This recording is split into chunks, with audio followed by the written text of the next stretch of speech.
지혜의 시작은 주님을 경외함입니다. 다시 말해 그건 단순히 누군가가 책상 밑에 숨어 아무것도 하지 않는다는 의미는 결코 아닙니다. 지금 많은 사람들이 너무 많은 것에 대해 걱정하고 있으며 그 사소한 걱정들이 점점 커져서 결국에는 감당할 수 없는 큰 두려움으로까지 변질될 정도입니다. 그리고 그 두려움은 우리를 꼼짝 못하게 만들죠. 그래서 더욱 주님을 경외해야 합니다. 주님을 의지해야 합니다. 정부, 인구 감소, 세금, 백신, 사람들은 정부를 두려워하며 온갖 음모론에 사로잡혀 있습니다. 어떤 것은 진실일 수도 있겠지만 많은 사람들은 하느님의 통치를 잊은 채 정부에 대한 지나친 공포에 휩싸여 은둔자나 음모론자처럼 되어 사회와 완전히 동떨어져 살아갑니다. 정상적인 교류는 물론이고 토라 공부조차 자신들의 왜곡된 선입견으로만 억지로 해석하려 합니다. 음모론자들은 더 이상 사회의 정상적인 흐름과 소통할 수 없게 되었습니다. 따라서 그들은 정상적인 사람들과 어울릴 수 없고 심지어 토라조차 객관적이고 또 정상적인 방식으로 배우는 것이 거의 불가능해졌습니다. 왜냐하면 그들이 배우는 모든 것을 항상 자신의 선입견과 억지로 연결하려 하기 때문입니다. 마치 말세 징조가서 인포워즈 같은 곳에서 끔찍한 무슨 일이 날 거라 하니 말입니다. 토라가 삶의 지침 대신 본래 창조의 청사진이 되어야 할 토라 대신 씁쓸하게도 음모론이 그 자리를 꿰찼구려. 분명 건전치 못한 일이고 불행히도 최근 몇 년간 점점 더 심각해지고 있소이다. 정말 안타까운 현실입니다. 참으로 우려스럽습니다. 백신 문제로 많은 이들이 음모론에 심각하게 빠졌습니다. 내가 옳다고 강력히 주장할 수 있겠지만 그 진실에 대한 지나친 집착은 오히려 부정적인 결과를 초래할 수 있습니다. 옳든 그르든 궁극적으로 당신의 생존은 음모론이나 특정 백신 선택 때문이 아니라 오직 하느님의 깊으신 뜻에 달려 있습니다. 이것이 바로 우리 신앙의 핵심인 헤스카차 프라티스에 대한 진정한 이해입니다. 저에게 여러 가지에 대해 질문하며 내일 해가 뜰까요? 라고 묻는 사람이 있었습니다. 그리고 저는 망설임 없이 예 라고 대답했습니다. 그는 약간 놀라며 궁금해하며 어떻게 그걸 아십니까? 라고 물었습니다. 그러자 그 사람이 글쎄요, 해가 어제 떴고 그 전날에도 또 그 전날에도 계속 떴으니까요 라고 말했습니다. 저는 그렇다 하더라도 그것은 여전히 틀린 대답입니다 라고 말했습니다. 그렇다면 올바른 답변은 무엇이겠습니까? 따라서 내일 해가 뜨는 이유는 토라의 파라샷 노치에 기록되어 있듯이 낮과 밤은 결코 멈추지 않을 것이기 때문입니다. 즉 자연의 섭리라는 것이죠. 그것이 해가 뜰 이유입니다. 어제 해가 떴기 때문에 뜨는 것이 아닙니다. 이 세상에 존재하는 모든 것은 당신이 익숙하거나 뉴스가 그렇게 말하기 때문이 아니라 토라가 그렇게 말하기 때문에 존재하는 것입니다. 그러므로 이러한 모든 것, 즉 New World Order라든가 음모 따위를 두려워하는 사람은 매우 어려운 시기를 겪게 될 것이며 토라를 배우는 것조차 거의 불가능할 것입니다. 왜냐하면 그들은 외부의 힘에 대한 매우 강한 믿음에 끊임없이 이끌리기 때문입니다. 그 깊이를 들여다보면 심지어 일종의 우상 숭배라고 부를 수도 있을 것입니다. 정녕 그들은 외부의 힘이 하셈의 다스림보다 더 강력하다고 믿기에 하셈의 다스림을 잊습니다. 그들은 히시타들루스이 있고 토레도 자신을 보호해야 할 율법이 있다며 자신의 행동을 정당화하려 하지만 그러한 두려움은 삶을 결코 나아지게 하지 못합니다. 심지어 정부에 대한 극심한 불안감 때문에 삶을 제대로 살아갈 수조차 없게 된 사람들도 있습니다.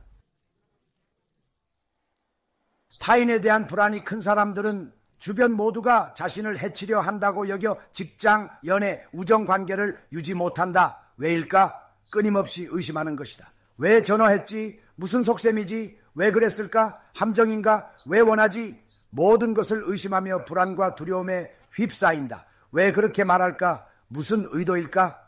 그들은 항상 숨겨진 동기를 찾고 부정적인 해석을 덧붙인다. 그들은 모든 것을 지나치게 깊이 생각한다.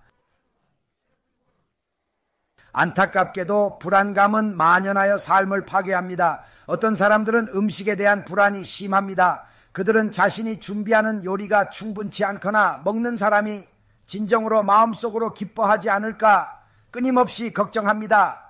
식당 주인이 아니라 그저 평범한 아내나 남편처럼 소중한 이웃을 위해 요리할 뿐인데도 말입니다.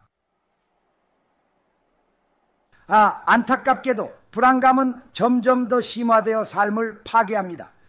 특히 몇몇 사람들은 음식에 대해 극심한 불안을 느껴 자신이 정성껏 준비한 음식이 과연 충분히 만족스럽지 못할까, 혹은 그 음식을 맛보는 사람이 진심으로 기뻐하지 않을까 몹시 걱정하는 겁니다. 식당 주인이 아닌 그저 평범한 아내나 남편 또는 사랑하는 사람을 위해 요리하는 사람일 뿐인데도 말입니다. 남 음식을 주문하며 혹시 싫어할까 전전긍긍 책임질까 걱정, 모두가 만족할 음식 행사 주문을 간청하지만 누가 좋아할지 도통 감이 안 잡힙니다. 대체 뭘 시켜야 할까요? 정말이지 모르겠습니다. 30분이면 끝낼 주문을 사흘 밤낮 허비하고도 결정 불가. 이유는 이 사람은 뭘 좋아할까, 저 사람은 뭘 좋아할까, 그 생각만 되풀이합니다. 무엇이 문제인가? 나는 솔직히 모릅니다. 그들은 억압받고 밤에 제대로 잠 못 이루고 늘 걱정하며 너무 두려워하고 또 몹시 불안해합니다. 마치 무언가에 짓눌린 듯 요리를 신중히 고르고 결국 오게 될 사람 수를 곱하십시오. 심지어 어떤 사람들은 사업이나 새로운 관계를 시작하는 것조차 두려워합니다. 그들은 능력이 있음에도 불구하고 새로운 것을 두려워해 쉽사리 나아가지 못합니다. 왜 그와 계약하지 않으시죠? 저도 솔직히 잘 모르겠네요. 혹시 함정이라도 있는 걸까요? 그가 돈을 더 벌고 싶어 한다는 것 말입니다. 그런데 왜 나에게 굳이 전화했을까요?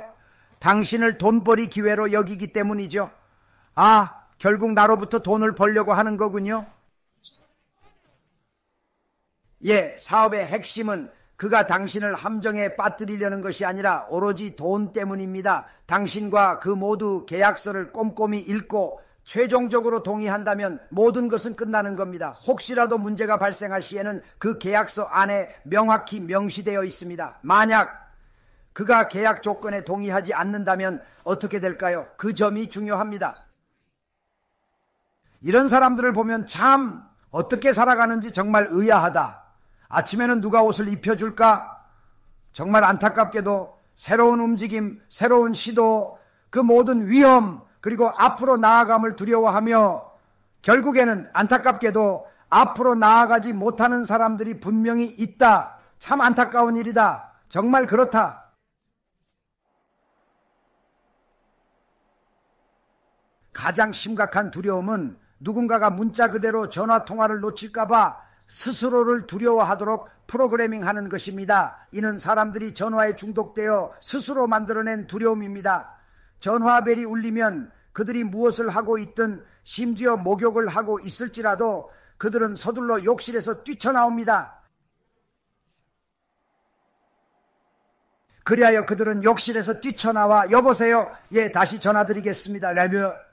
라며 마치 음성 메시지가 있는 것처럼 군다. 음성 메시지는 40년 전에 발명되었고 휴대전화보다 먼저였을 것이다. 그냥 음성 메시지로 넘어가게 둬라.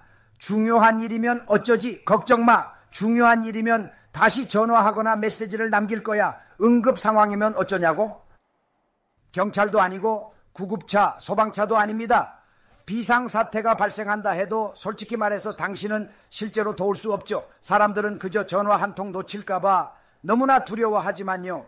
제가 여러분께 말하려는 핵심은 사람들이 모든 것에 대해 지나치게 큰 두려움을 느낀다는 겁니다. 정작 하느님을 진정으로 두려워해야 한다고 말하면 사람들은 그걸 잘 이해를 못하죠.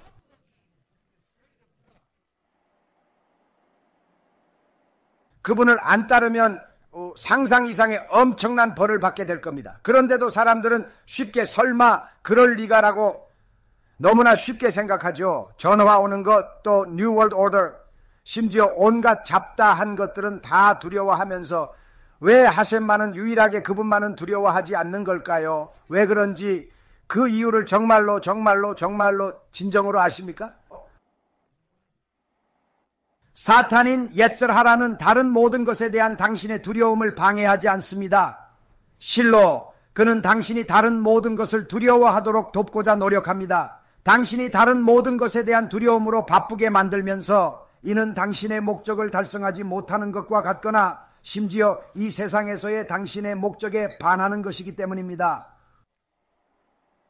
하지만 하느님을 경외하는 마음을 갖는 것은 확실히 당신을 당신의 궁극적인 목적을 이루도록 이끌 것입니다. 틀림없이 그렇게 될 것입니다. 그러므로 그가 당신이 하느님을 두려워하지 않도록 그토록 모든 노력을 기울이는 이유입니다. 바로 그것 때문입니다. 그래서 자손 이시께서는 모든 죄를 두려워하는 특별한 은사를 가진 사람들이 있다고 말씀하셨습니다. 정말 놀라운 일입니다. 당신은 정말로 모든 죄를 두려워하십니까? 지금까지 시올을 시청하셨습니다. 1시간 반 동안 들으셨습니다. 이제 스스로에게 질문하십시오. 모든 것이 두려우십니까? 샤밧을 어기거나 코쉘가 아닌 음식을 먹는 것이 두렵습니까? 평소에 안 하던 일, 정직, 부정직한 사업, 남을 해치거나 모욕, 오해받는 것이 두렵습니까? 자녀가 토라를 따르지 않거나 당신의 신념이 틀릴까봐 두렵습니까? 정녕 당신께서는 정직한 사업을 하는 것을 두려워하십니까? 아니면 부정직한 사업을 하는 것을 두려워하십니까? 혹 누군가를 해치거나 누군가를 모욕하거나 누군가를 존중하지 않는 것을 두려워하십니까? 오해를 받을까 두려워하십니까? 당신의 자녀들이 토라흐를 따르지 않을까 두려워하십니까?